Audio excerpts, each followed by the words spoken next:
Good morning everybody. This is Balachandra.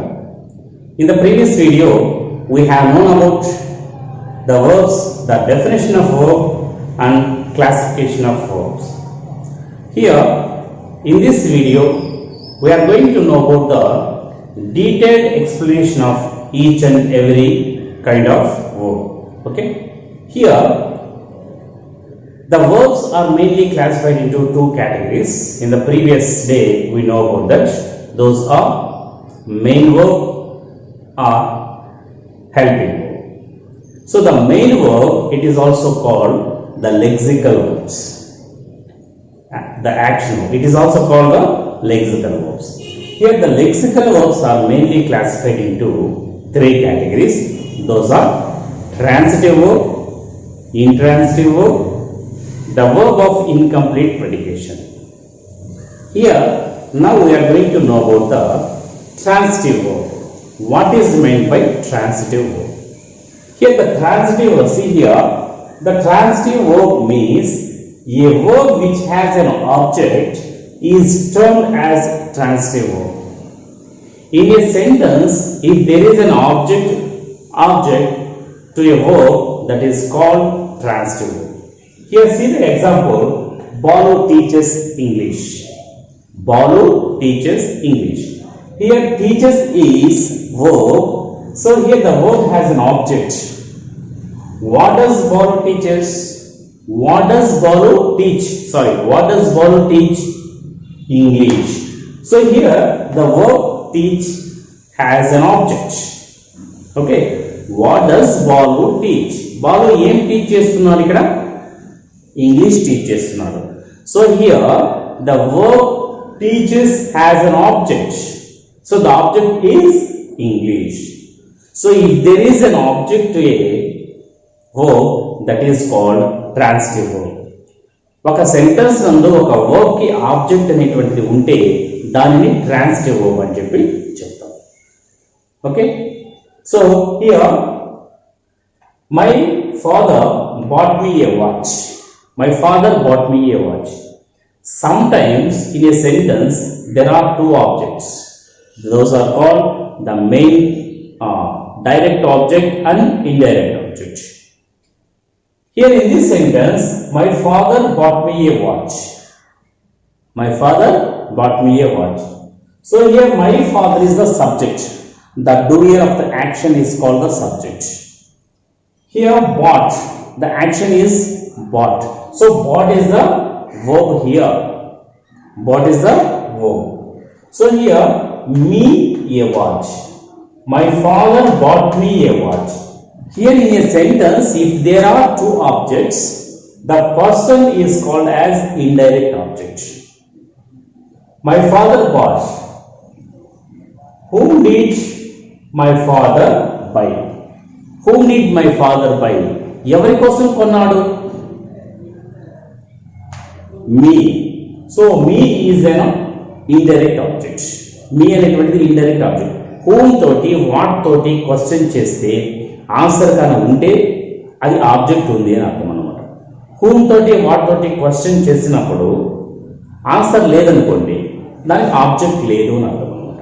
Object means sufferer or receiver. చూడండి, Rama killed Ravana. Rama is the subject. What is the action here? ఏం చేస్తాడు ఇక్కడ? జరిగిన action ఏంటి? Killed. That is action. So that is verb. Ravana ఎవరిని చంపాడు? Ravana. Who is the sufferer here? Ravana. So that is called object. Whom did Rama kill? Whom did Rama kill? Rama ఎవరిని చంపాడు? So Ravana. So Ravana is an object. Same like that, I eat an apple. I eat an apple. So receiver. Sufferer or receiver? I eat an apple. Here apple is not sufferer. It is the receiver. I eat. I is the subject. Eat action. Apple is receiver. I am receiving apple. So apple is the receiver here. object means sufferer or receiver. So what do I eat? What do I eat? An apple. So what toti, whom toti question cheste answer gana vaste daniki object undi, aa verb ki object undi ani cheptaru. So if there is two objects, in those two objects one is direct object, second one is indirect object. Here my father bought me a watch. Em istunadu, em konnadu, watch. So that is direct object. Thing అనేటువంటి దాన్ని direct object అని, person indirect object అని చెప్తారు. ఎవరి కొరకు కొన్నాడు? నా కొరకు కొన్నాడు.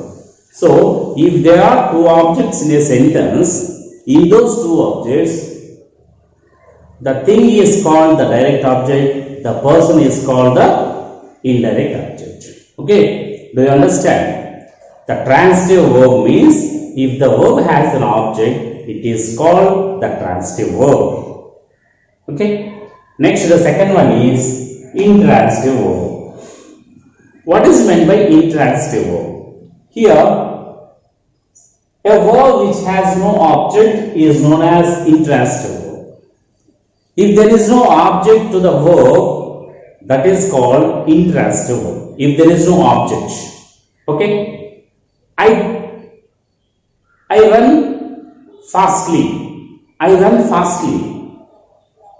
Is there any object here? I run fastly. If you ask with the question word what, or if you ask the question word with whom, is there any answer here? So nothing. So కాబట్టి object అనేటువంటిది లేదు ఇక్కడ. I run fastly. So object లేదు. Fastly is an adverb, it's not an object. Same like that I come to school. I come to school, నేను స్కూల్కి వస్తున్నాను. I go to school, నేను స్కూల్కి వెళ్తూ ఉన్నాను. ప్రతిరోజు స్కూల్కి వెళ్తూ ఉన్నాను. I go to school. Here school is not object. Go, come, these are all the intransitive verbs. These verbs have no object. So I go to school. School is not sufferer or receiver. What, whom? If you ask the question with what and whom, there is no answer here. So this type of go is the verb, but here go has no object. So this is called the intransitive verb. Same like that, I slept very well. I slept very well. Here slept is the verb. Slept is the verb. So very well is an adverb. Here there is no object here. Object means noun or pronoun. Noun or pronoun. So here there is no object here. There is no object. Noun or pronoun. So this is adverb. There is no object here. I slept very well. Here if we ask with what and whom, there is no answer. There is no answer here. So if there is no object to the verb, that is called intransitive verb. ఒక sentence నందు ఒక verb కి object ఉంటే దానిని transitive verb అని, ఒక sentence నందు ఒక verb కి ఆబ్జెక్ట్ లేకపోతే దానిని ఇంట్రాన్సిటివ్ verb అని చెప్పుకోవచ్చు. Okay, next verb of incomplete predication. Verb of incomplete predication. Here a verb which requires the help of some other word to complete its meaning is known as verb of incomplete predication. Okay, so ఒక verb ki it doesn't give the complete sense. If we add one word or two words, it gives the complete sense. That is called the verb of incomplete predication. In a sentence, if there is the subject, already you know the definition of subject. The subject means you know the definition of subject. Subject means in a sentence, when we make a sentence, we mention a person or thing. We mention a person or thing, that is called the subject. predicate means we say something about that subject, that is called predicate. We say something about that subject, that is called predicate. Here in this sentence, he appears. We are talking about the person, he appears. Here we are talking about the he and appears. He is the subject, appears is the verb. If there is only one word after the subject, it must be a verb. If there is a one word after the subject, it must be a predicate. It must be a verb. So the verb is single word, that is a predicate. Here, verb of incomplete predication. So the verb, this predicate has not given the complete sense, not given the complete meaning. So this is called the incomplete predication. It doesn't give the complete sense. He appears. ఎలా కనిపిస్తున్నాడు he appears. చూసేదానికి ఎలా ఉన్నాడు? So he appears like a Chiranjeevi. So he appears ఎలా కనిపిస్తున్నాడు? It doesn't give the complete sense. Same like that, the flower smells. The flower is the subject. We are talking about the flower and smells. ఎలా flower ఎలా smell వస్తుంది? So it doesn't give the complete sense. పూర్తి అర్థం ఇవ్వట్లేదు, కొంత balance ఉంది. So ఇక్కడ మనం ఏదైనా కొంత యాడ్ చేసుకోవచ్చు. I teach. నేను టీచ్ చేస్తున్నాను. ఎలా టీచ్ చేస్తున్నాను? So it doesn't give the complete sense. So మనం దానికి యాడ్ చేసుకోవచ్చు ఏదైనా. సో నచ్చితే బాగుంది, నీట్లీ అని చెప్పచ్చు. నచ్చకపోతే బ్యాడ్లీ అని చెప్పచ్చు. So as you wish. So ఇక్కడ మనకు ద ఫ్లవర్ స్మెల్స్. ఎలా స్మెల్ ఎలా ఉంది అనేటప్పుడు. So he sings. అతను ఎలా పాడుతున్నాడు? మెలోడియస్లీ. సో హీ సింగ్స్, పాడుతున్నాడు. He is the subject, sings is the verb. So here the verb of incomplete predication means after the subject the verb doesn't give the complete sense. The sentence, it doesn't give the complete sense. If we add one word or two words, it gives the complete meaning. That is called the verb of incomplete predication. In a sentence, after the subject, if there is only one word, that is called the verb. The verb, in a sentence there are two parts, subject and predicate. So the predicate doesn't give the complete sense. If we add one word or two words, it gives the complete sense. That is called the verb of incomplete predication. అర్థమైందా? ఒక verb నందు ఒక వర్బ్కి మరి ఒకటి రెండు పదాలు కానీ add చేస్తే ఆ సెంటెన్స్కి పూర్తి అర్థాన్ని ఇవ్వగలిగేటట్లు ఉంటే, ఇన్కంప్లీట్గా ఉన్నటువంటి దానికి మరికొన్ని పదాలు యాడ్ చేస్తే కంప్లీట్ మీనింగ్ ఇవ్వగలిగితే దానిని మనము ద వర్బ్ ఆఫ్ ఇన్కంప్లీట్ ప్రెడికేషన్ అని చెప్పి. Okay, here the transitive verb, intransitive verb and the verb of incomplete predication, we have known about those three. Here those three verbs are mainly classified into two categories. Those are finite verbs and non-finite verbs. What is meant by finite verb? Here a verb which shows time or a verb which limited by number, person, gender of the subject is known as a finite verb. ఒక sentence నందు జెండర్ని base చేసుకొని, టెన్స్ని base చేసుకొని, టైంని base చేసుకొని, పర్సన్ని base చేసుకొని verb అనేటువంటిది మారిపోతూ ఉంటే, వర్బ్ యొక్క రూపం మారిపోతూ ఉంటే దానిని ఫైనైట్ వర్బ్ అని చెప్పి చెప్తాం. See the example here. She writes a story. Here she is the subject, a story is the object, writes is the verb. So according to the subject, she, third person singular, she kabatti writes. She writes a story, verb. I write a story. So first person singular I kabatti person ni base cheskoni first person third person writes వచ్చింది, first person kabatti write వచ్చింది. So ఇక్కడ verb మారిపోతూ ఉంది. Person ని base చేసుకొని subject ని base చేసుకుని verb change అవుతూ ఉంది అనమాట. So I have written. So write అనేటువంటి వర్బ్ టెన్స్ ని బేస్ చేసుకొని ప్రజెంట్ పర్ఫెక్ట్ కాబట్టి రిటర్న్ గా మారింది. Writes, write, written. Same like that he will write a story. Future, simple future tense కాబట్టి రైట్, రైట్ V1 అనేటువంటిది వచ్చింది. సో ఇలా టెన్స్ ని బేస్ చేసుకొని, టైం ని బేస్ చేసుకొని, పర్సన్ ని బేస్ చేసుకొని, జెండర్ ని బేస్ చేసుకొని వర్బ్ లో గల చేంజెస్ అనేటువంటివి వస్తూ ఉంటే వాటిని ఫైనైట్ వర్బ్ అని చెప్పి చెప్తాము. ఓకే, అదేవిధంగా non finite verb.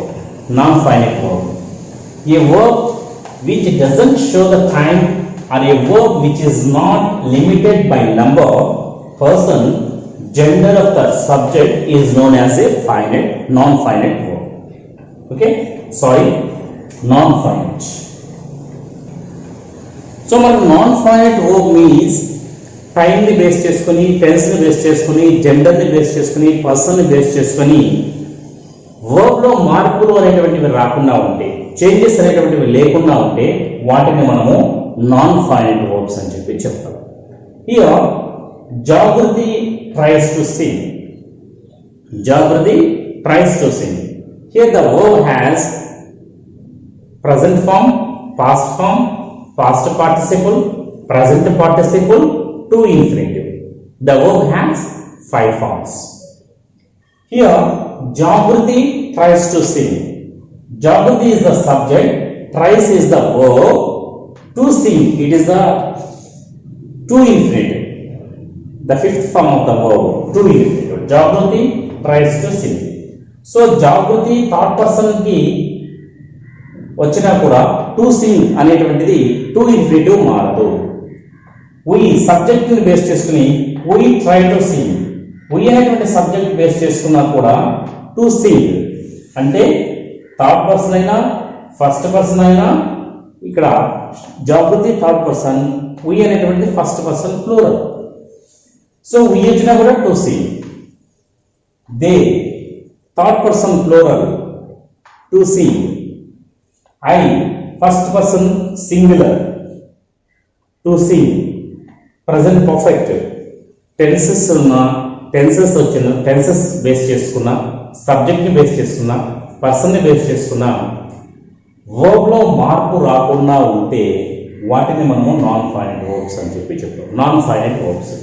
To infinitive అనేటువంటిది non finite verb.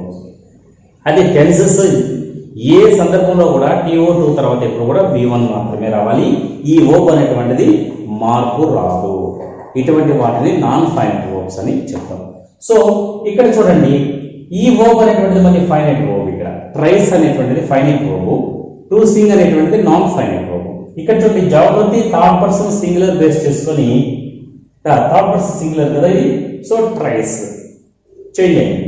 we first person plural, try, tries వచ్చింది, ఇక్కడ ట్రై వచ్చింది.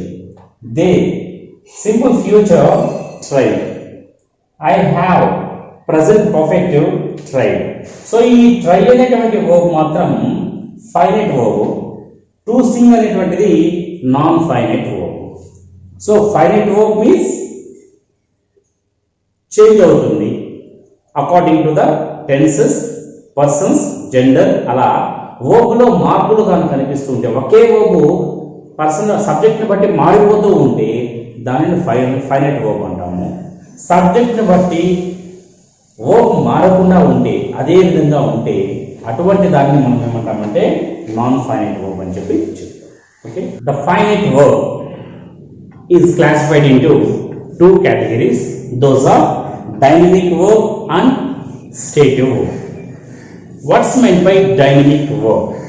Here the dynamic verb, the verbs which can be used in continuous form are called dynamic verbs. So verbs అనేటువంటివి continuous form లో ఉపయోగించగలిగేటువంటి వాటిని మనము dynamic verbs అని చెప్పి చెప్తాం. ఇప్పుడు నేను టీచ్ చేస్తున్నాను, I'm teaching. So we can use the verb teach in continuous form. So the verb teaching is called the dynamic verb.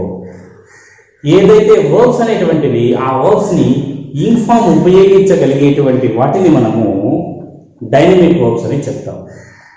కొన్ని వర్బ్స్ కి ఇన్ఫామ్ ఉపయోగించడానికి కుదరదు, అటువంటి వాటిని స్టేటివ్ వర్బ్స్ అని చెప్పి చెప్తాం. So here playing, running, teaching, these are all the verbs which can possible to add inform to the verb. We can use these verbs in continuous tenses, so these are called the dynamic verbs. Here the stative verbs, the verbs which cannot be used in continuous form are called the stative verb. Here some verbs we cannot possible to use in continuous forms. We should not use those verbs in continuous form. In form ఉపయోగించడానికి వీలు కానటువంటి verbs అన్నమాట అవి. For example చూడండి, I believe you. Here believe is the verb. I believe in you, it's not possible to use believing. Know is the verb. I am knowing you. Know we cannot possible to use inform to the verb no. So know కి knowing అనేటువంటిది, believe కి believing అనేటువంటివి, ఇలా inform ఉపయోగించలేనటువంటి verbs ని మనము స్టేటివ్ verbs అని చెప్పి చెప్తాం. బిలీవింగ్ అనకూడదు. I believe you. I want to see you now. Want is the verb. We have no possible to add in form to the want. I wanting you. So it's not correct. So want అనేటువంటి verb కి మనము inform చేర్చలేము. So ఇలా ఏ verbs కి అయితే మనము inform చేర్చేదానికి possibility అనేటువంటిది లేదో అటువంటి వర్బ్స్ మనం ఏమంటామంటే స్టేటివ్ వర్బ్స్ అని చెప్పి చెప్తాం. Here there are two types of verbs, dynamic verbs and stative verbs. Dynamic verbs are possible to use in continuous tenses. Stative verbs are not possible to use in continuous tenses. The dynamic verbs has no inform to the verb. Verb inform రాసేదానికి వీలు కాదు. So చూడండి, ఎటువంటి వాటికి మనము inform వాడలేము. verb of appearance మనకు చూసేదానికి seeing వాడదు. అంటే appearance కనిపించేటువంటి సెన్సెస్ అన్నిటికీ కూడా ఇన్ఫామ్ అనేటువంటిది ఉపయోగించి సెన్సెస్. చూడండి, perception, verb of perception, verb of appearance, verb of emotion. Emotions కూడా మనం ఇన్ఫామ్ అనేటువంటిది హ్యాపీయింగ్, సాడింగ్, లేదంటే ఎమోషన్స్ ఏదైనా ఉంటే ఆ ఎమోషన్స్ కూడా మనము ఇన్ఫామ్ అనేటువంటిది వాడకూడదు. Next thinking, possession. పొసెషన్ కి కూడా మనము ఇన్ఫామ్ అనేటువంటిది verb of appearance, verb of perception, verb of emotion, verb of thinking and verb of possession. వీటికి మనము వర్బ్స్ కి ఇన్ఫామ్ అనేటువంటిది కలపకూడదు. ఇక్కడ మనకు కొన్ని ఎగ్జాంపుల్స్ స్టేటివ్ వర్బ్స్ కొన్ని ఇచ్చినాను, వాటిని చూడండి. Prefer, preferring word. Prefer, agree, mind, own, sound, here, disagree, satisfy, doubt, wish, dislike, deserve, lack, owe, know, suppose, mean, understand, believe, remember, recognize, appear, taste, tasting అని వాడుకోండి. So perception, appear, taste, astonish, please, promise, imagine, involve, measure, belong, fit, certain, consist, seem, depend, matter, see, look, smell, deny, impress, surprise, feel, concern, have, include, possess. So వీటిని మనము continuous tenses లో వాడేదానికి వీలు కాదు. Okay, these are called the stative verbs. కొన్ని అంటుంటాం మనం, seeing కొన్ని సందర్భాల్లో వాడుతుంటాం కదా, లుకింగ్ కొన్ని సందర్భాల్లో వాడుతుంటాం కదా. సో అవి కంటిన్యూస్ టెన్సెస్ లో వాడము, జెరండ్గా అయినా వాడతాము, లేదంటే అడ్జెక్టివ్గా అంటే పార్టిసిపుల్గా అయినా వాడతాము. అంటే ఒక నౌన్కి అడ్జెక్టివ్గా అయినా అంటే పార్టిసిపుల్గా అయినా ఉపయోగిస్తాము, లేదంటే ఒక జెరండ్గా అయినా ఉపయోగిస్తాము. అంతేగాని కంటిన్యూస్ టెన్సెస్లో ఉపయోగించాము వీటిని. అటువంటి వాటిని స్టేటివ్ వర్బ్స్ అని చెప్పి చెప్తాం. సో ఇక్కడ చూడండి, కొన్ని ఉన్నాయి మనకు. హియరింగ్, సరే కొన్ని సందర్భాల్లో వినిపిస్తూ ఉంటుంది, మనము ఉపయోగిస్తాం కదా. నోయింగ్ కొన్ని సందర్భాల్లో ఉపయోగిస్తూ ఉంటాం కదా. సీయింగ్ కొన్ని సందర్భాల్లో ఉపయోగిస్తాం కదా అని అంటే, ఫీలింగ్ కొన్ని సందర్భాల్లో ఉపయోగిస్తాం కదా అంటే, ఇంగ్ ఫామ్ ఉపయోగించినటువంటి ఈ వర్బ్స్ని వర్బ్గా ఉపయోగించము. వీటిని జెరండ్గానా ఉపయోగిస్తాము, లేదంటే పార్టిసిపుల్గానా ఉపయోగిస్తాము, అంటే అడ్జెక్టివ్గా అయినా ఉపయోగిస్తాము. కానీ కంటిన్యూస్ టెన్సెస్లో ఒక వర్బ్గా మాత్రం వీటిని ఉపయోగించము. ఏదైనా చిన్న డౌట్ ఉంటే దాన్ని ఒకసారి జాగ్రత్తగా చూసుకోండి. Okay, thank you for watching my dear friends. ఈ వీడియో మీకు నచ్చినట్లయితే ఇంగ్లీష్ గ్రామర్ నేర్చుకోవాలని కోరిక ఉన్నటువంటి ప్రతి ఒక్కరికి కూడా షేర్ చేసి ఈ ఛానల్ని సబ్స్క్రైబ్ చేసుకోగలని చెప్పి కోరుకుంటూ, మీ Balachandra. Thank you for watching. Part 2 verbs ఇప్పుడు మనము చూసాము. పార్ట్ 3 రిమైనింగ్ నెక్స్ట్ వీడియోలో బ్యాలెన్స్ అనేటువంటివి నెక్స్ట్ వీడియోలో మనం చూద్దాం. Thank you for watching.